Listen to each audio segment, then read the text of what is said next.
खुशहाल के तिलस्मी किले पर चला बुलडोजर। मुजफ्फरनगर जिला प्रशासन ने कई वर्षों से वन विभाग की जमीन पर अवैध रूप से कब्जा कर किले का निर्माण करने वाले नामचीन पीर खुशहाल के किले पर भारी पुलिस फोर्स के साथ जिला प्रशासन ने बुलडोजर चलाकर अवैध निर्माण को ध्वस्त करने की कार्यवाही की है। जानकारी के मुताबिक पाकिस्तान से आए पीर खुशहाल नाम के व्यक्ति ने 1964 में लगभग वन विभाग की 100 बीघा जमीन को लीज पर लिया था।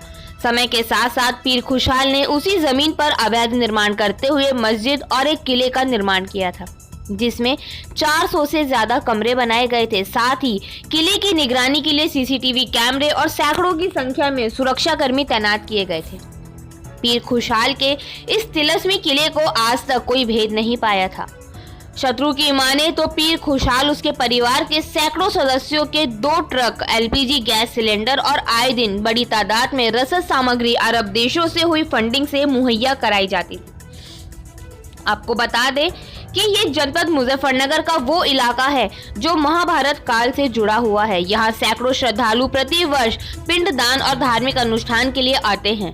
शुक्र तीर्थ के बराबर में ही वन्य अभ्यारण्य का बहुत बड़ा इलाका है जो उत्तराखंड के हरिद्वार से होकर पश्चिमी उत्तर प्रदेश के कई जनपदों को जोड़ता है।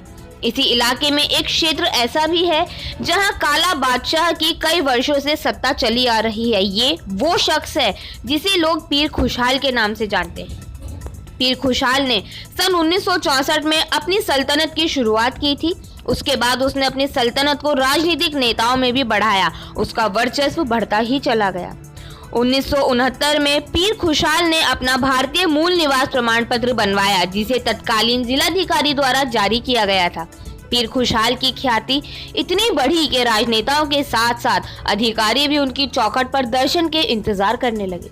उसके पास कई मुस्लिम देशों के लोगों का आना जाना तो लगा ही रहता था। यहीं से पीर खुशहाल ने तबलीगी जमात और इस्लाम के प्रति लोगों को धार्मिक संदेश देने शुरू किए। विदेशी लोगों का रात में आना और उसी रात में वापस जाना भी संदेह में लाता था। मार्च सन 2009 में सीबीआई ने पीर खुशहाल व उसकी पत्नी को गाजियाबाद से फेमा के उल्लंघन के तहत गिरफ्तार किया था। लोग बताते हैं, सोचने वाली बात यह है कि जब पीर खुशहाल के यहाँ पर डीजल से भरे ट्रकों का क्या करता था। अक्सर माह में 3 से 4 ट्रक डीजल की कहाँ खपत होती थी। गैस से भरे सिलेंडरों की गाड़ियां भी इसी रफ्तार से वहां आती थी। आखिर ऐसा क्या काम होता था। बीएससी की सरकार थी।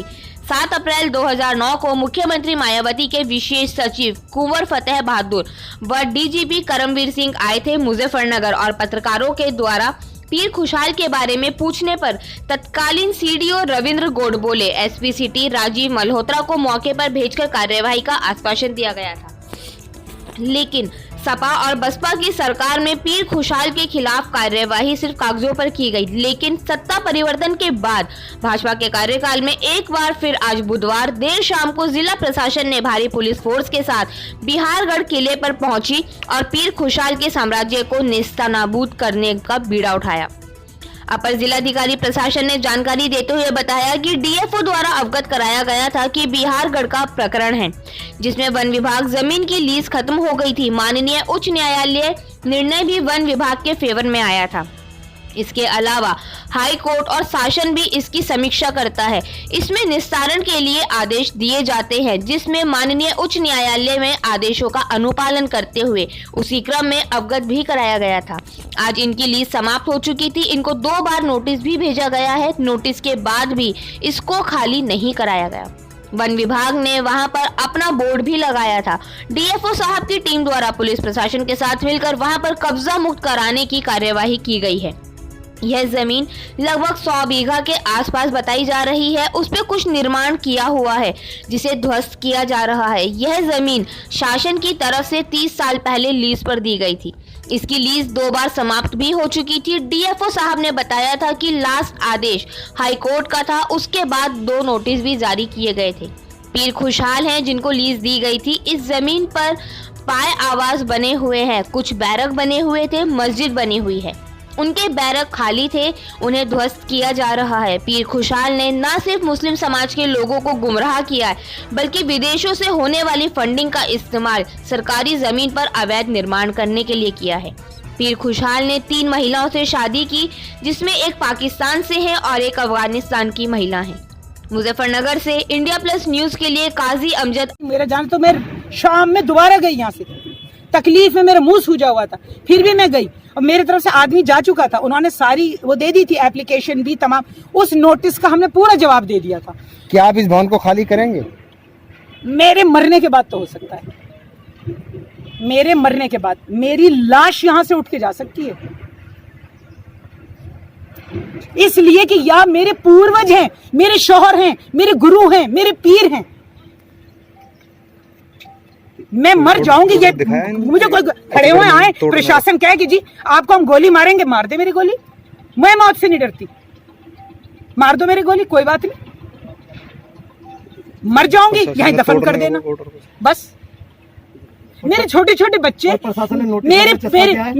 मेरे देखिए नोटिस तो ऐसा है, कुछ भी चश्मा कर दो, मैं आपके घर पे जाके नोटिस लगा दूं, आपके सुने बगैर, जब दिखाया नहीं आपको नोटिस वगैरह? अभी कुछ नोटिस, मैं वही तो उनसे कह रही हूँ, डिमोलेशन का कोई नोटिस तो दिखाइए। एक ही बात कह जा रहे हैं हाई कोर्ट ने आपको ऑर्डर, भाई कहाँ है वो हाई कोर्ट का ऑर्डर, मुझे दिखा तो दो। मैं तो आपको ऑर्डर दिखा रही हूँ जिसके अंदर 81 और 2 में उन्होंने कह दिया कि आप नहीं तोड़ सकते जब तक ये मैटर कोर्ट में चल रहा है। ठीक है, धन्यवाद। किस तरह की कार्रवाई की गई आज वहाँ पर? DFO साहब द्वारा अवगत कराया गया था कि एक प्रकरण जो बिहारीगढ़ का है, जिसमें वन विभाग की ज़मीन पर लीज ख़त्म हो चुकी थी और माननीय उच्च न्यायालय का जो निर्णय था वो भी वन विभाग के फेवर में था। इसके अलावा इसकी समीक्षा हाईकोर्ट भी करता है, शासन भी करता है कि जितने प्रकरण हमारे हाईकोर्ट से जो जिसमें प्रत्यावेदन के निस्तारण के लिए आदेश दिए जाते हैं, उन सारे प्रकरणों को भी निकाला जा रहा है ताकि माननीय उच्च न्यायालय के आदेशों का अनुपालन कर सकें। उसी क्रम में आज ये अवगत कराया गया था कि इसमें इनकी लीज चूँकि समाप्त हो चुकी थी और 2 बार इनको नोटिस भी जारी किया गया था इवैक्यूएट करने के लिए, बट उनके द्वारा कोई संतोषजनक जवाब नहीं दिया गया था, ना ही खाली किया गया था। इसके अलावा वन विभाग ने अपना वहाँ पे बोर्ड भी लगाया था, फिर भी कोई कार्रवाई नहीं हुई थी। इसी क्रम में आज जो है DFO साहब की टीम ने पुलिस प्रशासन का सहयोग लेकर वहाँ पे कब्जा मुक्त कराने की कार्रवाई शुरू की। सर कितनी ज़मीन होगी सर? ज़मीन जो बताई गई लगभग 100 बीघे के आसपास जो लीज पे बताई गई है, उस पर कुछ कंस्ट्रक्शन है, उसी कंस्ट्रक्शन को अभी डॉमलॉट कर रहा है। अच्छा सर, ये कौन लोग हैं जिनकी इन्होंने कब्जा कर रखा था? ये लीज़ दी गई थी 30 साल पहले जो शासन की तरफ से, और उनकी लीज़ 2 बार कैंसिल भी हो चुकी थी और फिर वो हाई कोर्ट गए थे तो हाई कोर्ट से भी उनको रिलीफ नहीं मिला था। DFO साहब ने बताया था जो लास्ट आदेश है वो 2016 का हाई कोर्ट का था, उसके बाद 2 नोटिस भी जारी हुए थे। सर ये लोग हैं कौन? पीर खुशहाल पीर खुशहाल है जिनको लीज दी गई थी, इसके बारे में तो DFO साहब को मालूम है, और उनका जो लेटर आया था उसमें यही। सर ज़मीन में बना क्या हुआ था जो हटाया भी? इस पे एक आवास बने हैं, कुछ बैरक बनी हुई हैं, एक मस्जिद है, मज़ार है। तो अभी हम लोग फर्स्ट फेज में जो हमारा जो उनका जो बैरक है वो खाली थे, अभी उसी को डिमोलिश कर रहे हैं। सर मस्जिद को बैठाया गया सर वहाँ पे? अभी नहीं। अच्छा सर, लगभग कितने बीघे छुटाई गई है ज़मीन? अभी वो ज़मीन तो ज़्यादा है, उस पर काफ़ी पेड़ भी लगे हुए हैं, फुलवारी भी लगी हुई है, बाग भी लगा हुआ है। जो पक्का कंस्ट्रक्शन था अभी उसे डिमोलिश कर रहे हैं। Thank you. ये 30 साल तक लीज थी जो शायद इनकी पहले ही समाप्त हो गई थी। उसके बाद 2 बार शासन ने शायद इनको रिन्यूअल भी नहीं किया था, तब इन्होंने माननीय उच्च न्यायालय की शरण ली थी और DFO साहब ने बताया था कि 2016 में शायद इनका प्रकरण जो है वो इनके फेवर में नहीं आया था। उसके बाद से लगातार कब्जा हटाने के प्रयास चल रहे थे, नोटिस भी जारी किए गए थे, बोर्ड भी लगाया गया था और आज उसी क्रम में जो है कार्रवाई की। सर मस्जिद हटाई गई सर वहाँ तो हटाई जाएगी? अभी कुछ नहीं, अभी जो हमारी जो बैरक हैं अभी फिर हम उसी डिमोलिश कर रहे हैं। ठीक है, thank you sir. India plus news, सिर्फ वही जो सही।